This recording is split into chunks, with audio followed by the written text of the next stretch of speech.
Welcome back, or welcome to the new people. I'm Jarrett, this is Jarrett Grimes' Aquatic-Life, and today we'll be taking a look at a couple of my tanks and talking about future plans with those. My 220 being first is near and dear to me because it happened to be my dream tank. And I know everybody that is into fish tanks has that one tank, that their dream tank, the pinnacle of tanks that they wanted. And the 220 just happened to be mine until I got, and now I want a bigger tank to put on this wall here.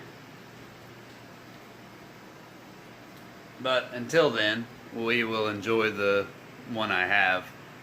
So sit back, grab you a snack, and let's talk tanks for a little while. Let's go. So most of you that are familiar with my channel have seen this tank go through a few different stages. Currently, I have been battling a little bit of sickness with both my severums. One with a bacterial infection, this one here.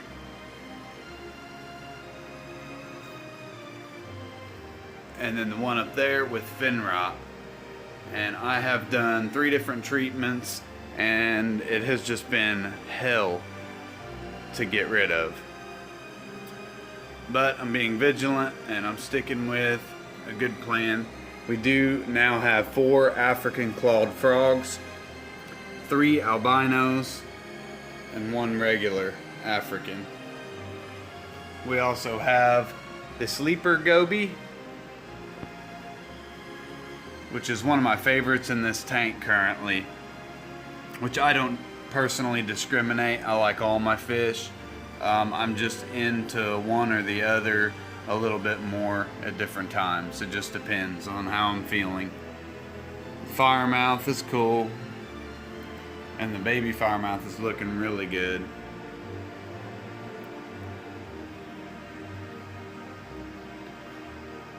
But that's the 220 in a nutshell. This is the life support system. We have a DC pump controller by Jabeo that pushes about 2,300 gallons per hour, and then I have my heater controller back there, wires and such all wired in. I do use a Aquatic-Life UV sterilizer, if anyone was wondering. And we do run a sump on this tank. Any tank over 100 gallons, I generally opt for a sump, or I will build a sump.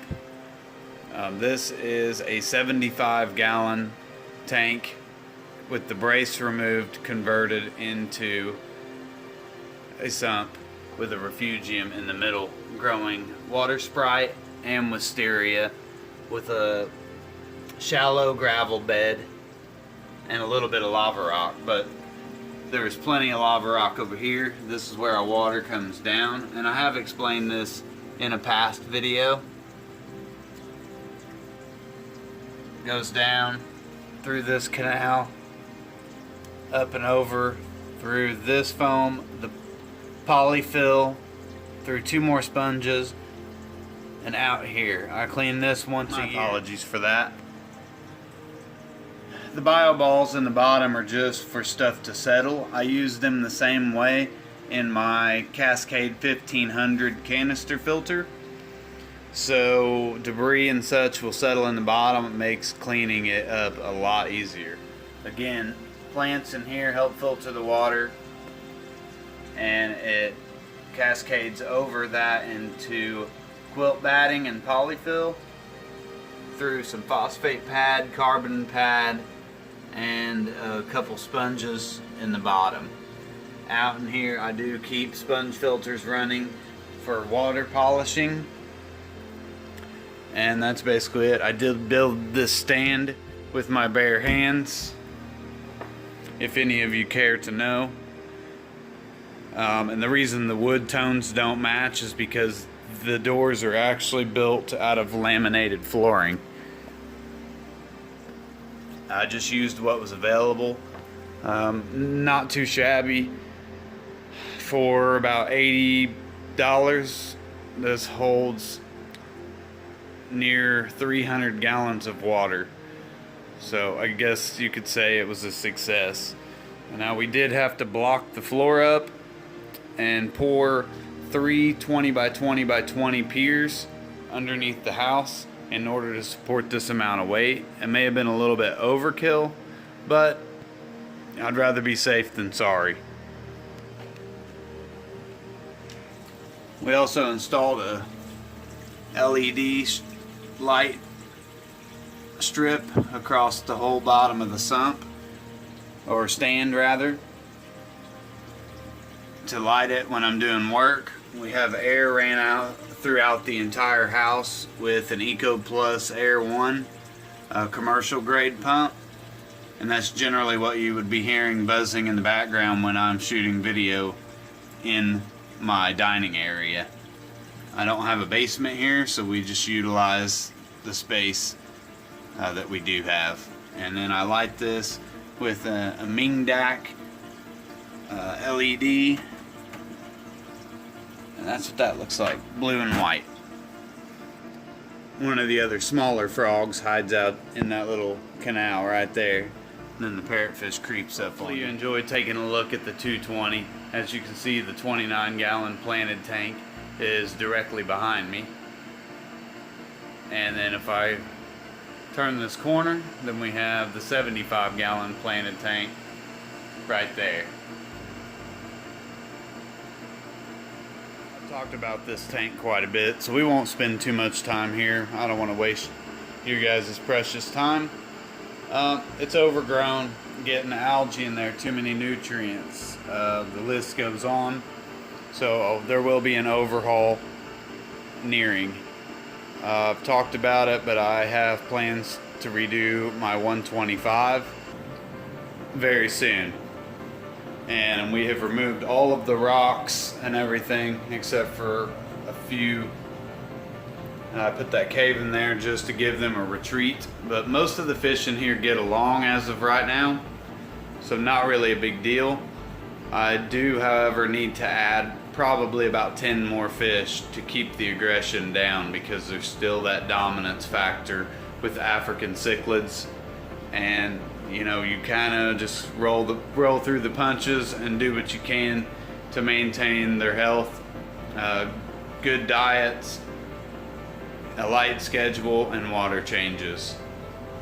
But I'm thinking about switching over to this Texas Holy Rock. Leave me a comment down below. Let me know what you guys think. Does it look alright when other people do the Holy Rock in their African cichlid tanks, or do you not care for that look? And we will also be using this African cichlid mix to help keep the pH a little bit higher. So we'll see how that goes. I'll most likely be adding it to the sand that is already existing in the tank, but I will sift out all of the black gravel because I'm just tired of that look. So changes will be made. If you guys have anything that you would like to add or questions, leave me a comment down below. I do check them, so I always look forward to that. Sorry for the noise in the background. This is the Eco Air 1 that I run. Gang valve there. Runs down through PVC behind this tank, and PVC also runs this way and down behind this tank here. And then there was a whole mess of valves down here, and they are labeled to what tank they go to, but most of them that run through right there are going to the 220. Anyways, I was going to run the air throughout the whole house with a blower and PVC, but I wasn't sure where I wanted to install the blower at, so we just went with that route right now, and it works very well. I mean, you can see the bubbles happening in there, and the 2 sponge filters in the sump, 3 more air lines where the lava rock is, but they're off right now, in this tank and that tank all run off that one pump. So I'd say that's pretty well a success. Otherwise, I hope you guys enjoyed this video. Leave me a thumbs up if you do, or if you watch my videos regularly. I do apologize for the air conditioner in the background and the noise that it's producing. Otherwise, I will see you guys next time, and looking